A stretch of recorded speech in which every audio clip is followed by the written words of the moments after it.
Welcome to Powerhouse. Joining us today is Trudy Chan, co-founder and CEO of GO24 Fitness. Thanks for joining us. Thanks.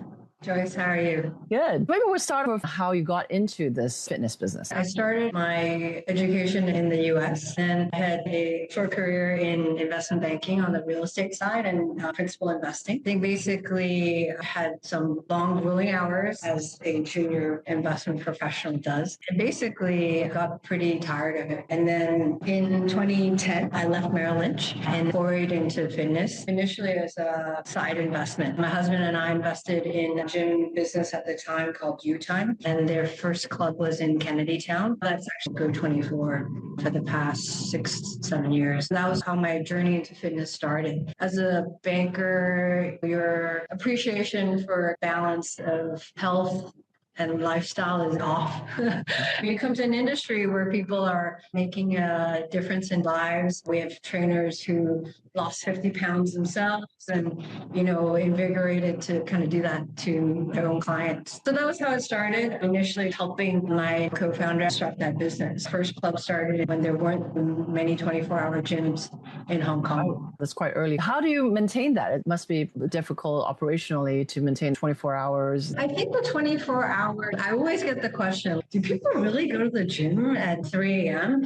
The practical answer is yes. It's not like you're going to see a dozen people. The 24-hour concept is really just flexibility, kind of an amenity in a way. And I think now with technology and systems, that kind of affords the ability to make it 24-hour. What I've heard from a lot of members typically is actually not so much that they benefit from coming at 2 a.m., but more so that, hey, if they want to come to work out at 10 or 11 p.m., they don't feel like, I have to leave because the staff are closing the gym at 11 or midnight. The traditional gym closes at 10 or 11. My husband used to come home from the US, jet lagged at 4 a.m. He doesn't need to disturb the whole house. He has to go. So it's inspired by your own schedule as well, right? So to feel like, others probably will need that. And I think Hong Kong people sleep so late. So yes. It helps. Definitely the younger generation. Yeah, that's so true. And as you mentioned, jet lag, right? So there's a lot of travelers that wanted something to do in the middle of the night. Were you always interested in kind of your own like fitness, health, or into sports? Is that something was an easy transition in terms of like when you decided to do something outside from Merrill Lynch, you're like, okay, well, I'm going to start a gym. Yeah, I'll be realistic. I'm not, this is my passion all my life. I wanted to do this.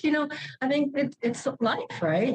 Things come along your way and you're like, hey, that's pretty cool. Let me try it out and see how it goes. And that sort of was how my journey honestly started. I think I've always done sports. When I was young, it was tennis, it was volleyball in high school. Obviously college years and your initial working years, you fall out of it a little bit, but always at least trying to do exercise. So, when I found my move from US to Hong Kong, I was sick every 2 weeks and it was terrible. I think that somehow the germs are worse or stronger. Yeah. And so, when I started working out and, to be honest, it was a slightly selfish reason. It was like, I'm going to go to this wedding, look great. I realized I wasn't getting sick as much. For me, it's not about being super, strong, but very healthy for me is a big thing. I think as I see aging population and my own parents and friends' parents, like that ability to move without pain and having strength goes a long way. So true. Having a strong core, having muscles, we really need that as everyone is living a bit longer than we used to. Yeah, that's so true. I mean, there's a recent report come out like, female in Hong Kong goes like the age was like 88 or something average. It's good. But as you said, like how do we have that quality of life? We have to maintain it and start earlier. 100%. I don't want to just live longer, but be bedridden. What's the point? Especially in your 70s, how to still walk and do the things you want in a good way. So as an entrepreneur starting a business, it's not easy. And then you go through different periods of time. There's COVID, there's different things. So maybe you can talk a little bit about that journey, any specific strategy that really helped expand your business or any challenges as well to kind of overcome. Many topics in there. They're all combined together. Yeah. I think the main thing guiding through all of that, the challenges, the good times, the bad times, is having strong people. I think I've not been able to do it with some amazing people on my team.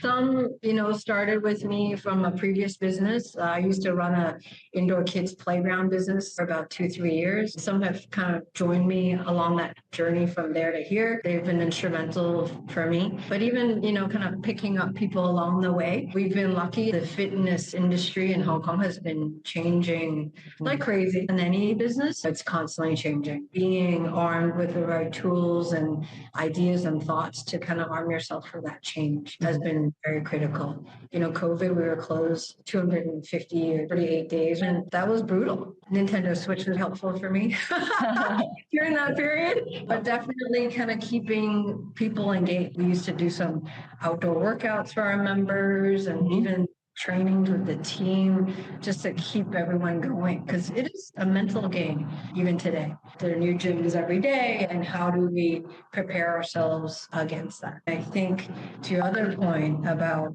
running a business and how do we stay competitive, is really trying to be a first mover in some things, and then either do it in a way such that I think we've always believed that we want to make fitness accessible to everybody. It's not a function of, paying the premium, but just doing it in an affordable way. Amazing. Maybe break it down a little bit more. You have gyms. So how did you expand that? Like, when did you know, like approximately when you started the first one? So would it be 2-3 years later, you feel comfortable to kind of start expanding? And once you do, was it kind of exponential to have multiple locations? Is that part of the strategy where it helps my market and just people seeing this brand out there? Yeah, I think so. When we first started, the idea was, make it accessible. So it was in neighborhoods.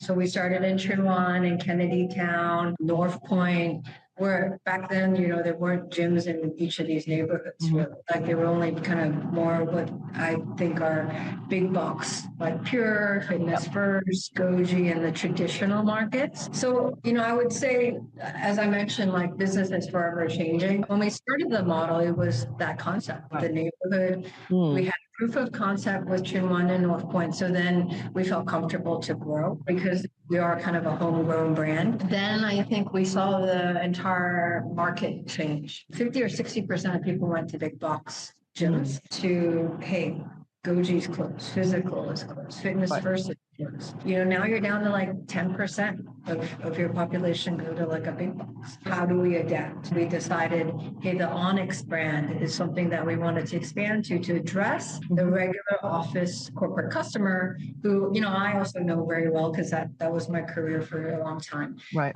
That was October 2023 when we started the Onyx brand. That served as the proof of concept. Then we could grow from there to Central, Hopewell, across in Pacific Place 3, and then the second club in Central. That's amazing. You said a lot of big box closed down. Do you feel like that was pressure or opportunity? You did say your target's a little different, building up your following there first and then expanding. So maybe talk a little bit more just kind of in terms of that difference in strategy to help you guys grow more than the I think we saw a void in the market with that disruption in May 2023. The Onyx Club came as a result. We keep wanting to improve upon that. Most recently in the Admiralty Club, we've added a recovery hub. So it includes a cold plunge, an infrared sauna, compression boots.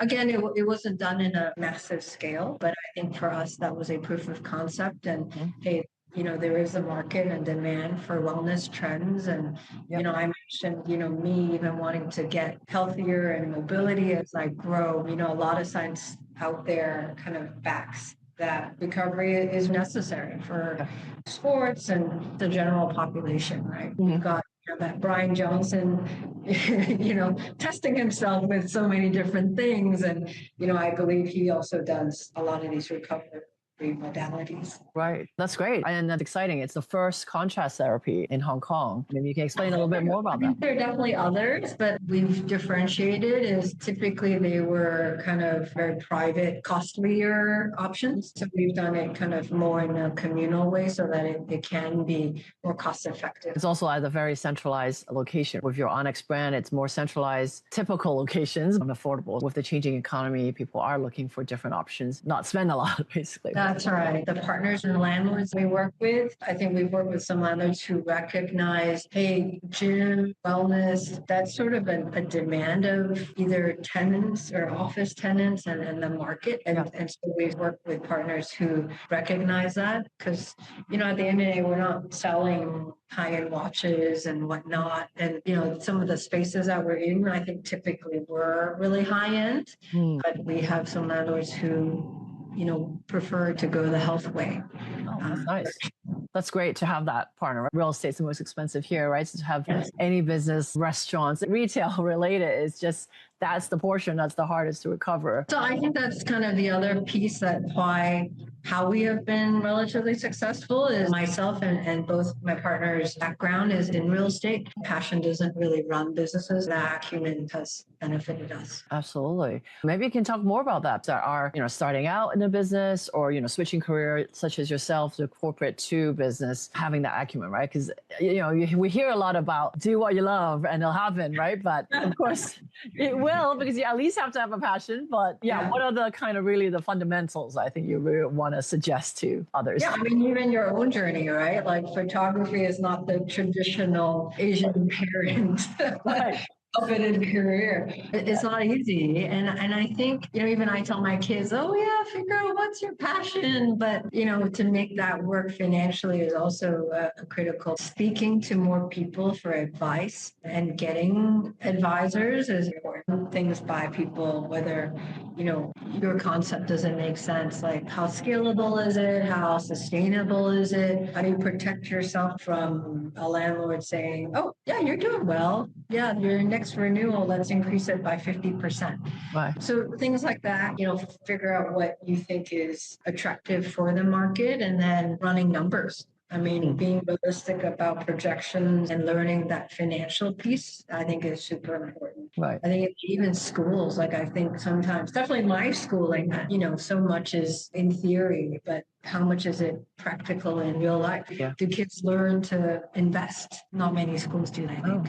That's so true. A lot of real life things are not taught that way, right? There's fundamentals about how do you use math to invest or analyze something and manage the finance, or from the marketing perspective, like business, as you said, like photography. I mean, I love photography, but more than 50% of the time you're not doing photography. How do you market yourself? How do you package it? That's not something you really learn in school or even in some corporate job, right? Depending if you're in marketing, that's what you learn, but you don't have the whole picture. Even if you learn, it's constantly changing. How are you implementing AI into your work? And I mean, digital marketing is another, it's like this massive topic that is, you can barely dig into. Yeah, and so important, right? With Gen Z, we talk about, or Gen A coming up, they look at social media platforms, digital content, and that's how they consume. It's faster. How do we adapt as businesses? Understanding the market trends. How do you and your team keep up with that? And you're implementing different things, but maybe step through some of the process of how you do it and decide on putting something new in the market. First of all, is sort of seeing other markets and how they do it as well is pretty critical for us. We often travel to the US and Canada.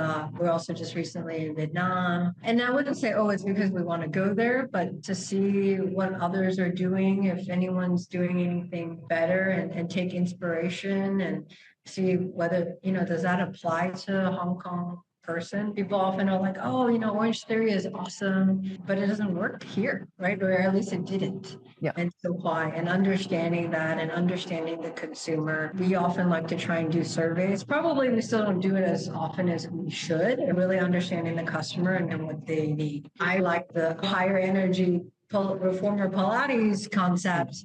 My team is sort of like, sometimes pushing back, like, oh, is that really what the Hong Kong customer wants? Well, I'm like, hey, you guys have this feel, I have this feel. Let's take a poll, let's survey and see what they really want. Pushing that boundary is what we've done. That's great. So you're at the gym, like kind of asking clients as well and test it out. Yeah. And then we see that even when you read fitness papers, longevity, mobility, recovery, all that stuff is key in going forward trends. True. As you mentioned in the beginning, everyone's aging. And then I think it's also how do we implement it in the gym, right? Like there's the idea, but then what does that mean for your product? And does that lend to a lot of sourcing of equipment? How's the process with that? Do you have to go out somewhere else and source it on site? We've done trips to look at products, gym equipment. There's often like fitness equipment type summit things in Germany or Singapore. Some pieces we find, it's super popular in Australia, but then you come to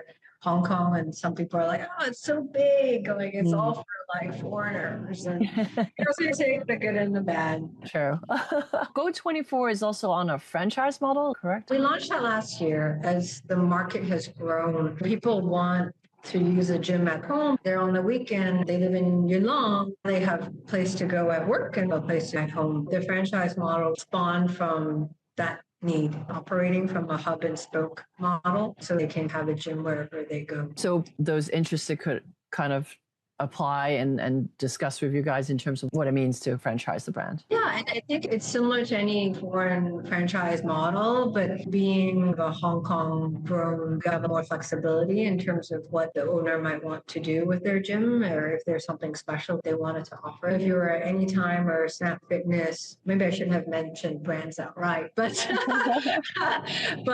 they have very set specifications from headquarters. Right. Yep. But because you're more local, so if someone's looking to do locally, it's more, you can easily assess or talk to you and discuss it, right? And so it's more the branding of franchising. So I guess they take care of the location themselves, like they will go find it, or is that something your team can help? We'll do it in partnership. We want them to be successful. So if they're great sites we find, we'll refer to them. If they found one themselves, then that works too. But obviously the franchisee is the owner and operator of the gym. And so they would run it and manage it.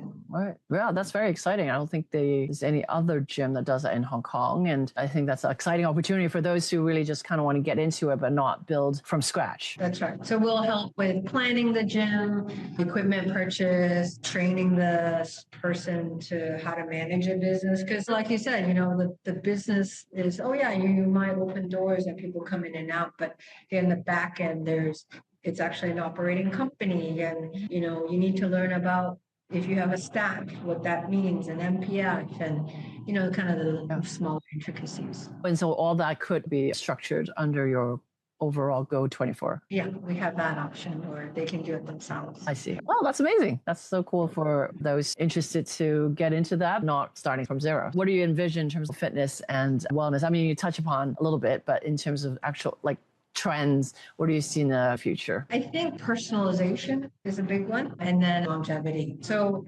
personalization meaning things are more catered to an individual and tracking progress. There's a few AI apps out there that sometimes I even see people on the gym floor using. It's tracking, you're using 10 kg dumbbells for the past 2 months, and now they're going to start upping your, weight, things like that, where I think people will do. Obviously, wearables has been already a big one. Even at my breakfast, 2 out of 3 people were wearing wearables, tracking their sleep and, recovery. Somehow a watch telling you, hey, today you can go hard makes you feel like you can go harder, I guess. I don't know. I'm still assessing the true benefits of it. A lot of people like to have something to remind them, right? Or to tell them to do something. So, but I'm pretty on the fence. I'm also sort of like, hey, when you've had a bad night of sleep, do I need it to tell me, hey, you need more sleep? Like almost stressing you out more. I'm pissed off. I got only 3 hours of sleep. What I've seen more of people doing is IV drip stuff, the recovery on the contrast therapy. That's partly why we did it. Pumping your blood more through your muscles and getting rid of the lactic acid in your muscles to kind of promote that recovery definitely is a trend. When I speak to suppliers about our sauna products, it's like I built many in Hong Kong homes. We don't have much space. Definitely a big trend. I'm personally quite afraid of cold, so I haven't taken the plunge, but You're welcome to try. The first time is always the worst. And then the second and the third, it feels not so bad. But then I definitely think there are days when you just can't take it and just, hey, you can't take it, you can't take it. So, Right. Well, there's the whole difference of like, obviously fitness and wellness for female. There's a different, set for yes. male. I'm sure there's a lot behind that and certain cycles, a certain time that it may or may not work out, right? So, yeah. So I think, for example, from what I've read, definitely men, the contrast therapy, hey, go for it. Do whatever you want to. But I think the women is a less frequent thing. Right. Right. You know yourself, as you said. So if that day you don't feel like it, then don't do it. Don't force yourself. As a leader in the industry, what kind of routines do you like to do and how do you balance work and personal fitness? And there's also kids. How many kids do you have? 2, 11 and 13. I try to knock it out in the morning, just get it done. I'm not super hardcore. I just like to maintain and stay healthy. So I'll vary it up. So I will do some strength days. I'll do 1 or 2 cardio days a week. Then I like to add yoga or Pilates and tennis and golf if I can. Yeah. And do you play with your kids as well? Yeah, both. Golf, they're less keen because it's boring. And Hong Kong is super hard, but we do when we're in Vancouver or the US. Tennis, paddle, pickleball? Both are very popular. Right. I think Hong Kong's been slower to pick up, but it's a space issue. Yeah. So at least now real estate's a little bit cheaper and I see a lot of private pickleball places opening up, but they're pretty packed. Oh, that's interesting. I've seen the news saying tennis courts are converting to pickleball. Yeah, that would be pickle. Paddle needs the walls, so that's more suited for indoor. Cool. I've tried it a couple of times in the States, but I see a lot more cropping up, so we'll try to do more of that. I think it's really fun. Anyone who can hold a racket can do it. Yeah. I believe the injuries from pickleball is also pretty legit. Oh, really? Yes, because it's like a lot of quick movements. So you need a lot of ankle strength. Right. Good to know. Train up the ankle strength first, right? So before we wrap, I have 2 questions. Through your success and journey, what are your key personal qualities that help your success? Empathy has been big for me. Understanding I can't do this business by myself. At the end of the day, I have some great people and understanding what they're dealing with and how do we face it together and problem solve. I guess the other part is problem solving. So, there's just always things along the way and how do we optimize the situation. And do you feel like the corporate job has also really prepared you for like the problem solving and project management? Probably more from a finance perspective helped, but definitely critical thinking. When I used to do real estate projects, it was the same. You've got a partner who is not happy about something or, you need to negotiate. Definitely a lot of problem solving. Cool. And one more fun fact. Yeah, if you can share with us a fun fact about yourself that most people don't know. Yeah, I was thinking about this, consulting my husband, my kid. My fun fact sounds so nerdy, but I think I gotta just be true to myself. The fun fact they suggested, I'm ambidextrous. I can play tennis both handed. Nice. Is it tennis or anything? Both hands equally? Pretty much anything, but not golf. I've never tried golf. Interesting. My nerdy fun fact is I actually think I'm super good at Mario Kart. Wow, that's good. Yeah. It wows teenage boys. Yes, that's important. I got beaten by this mom. Your kids' friends probably come over and they play like, oh my gosh, can you beat your mom? Yeah. That's a good skill to have. Awesome. Well, thank you so much for all your insights and advice. Thank you.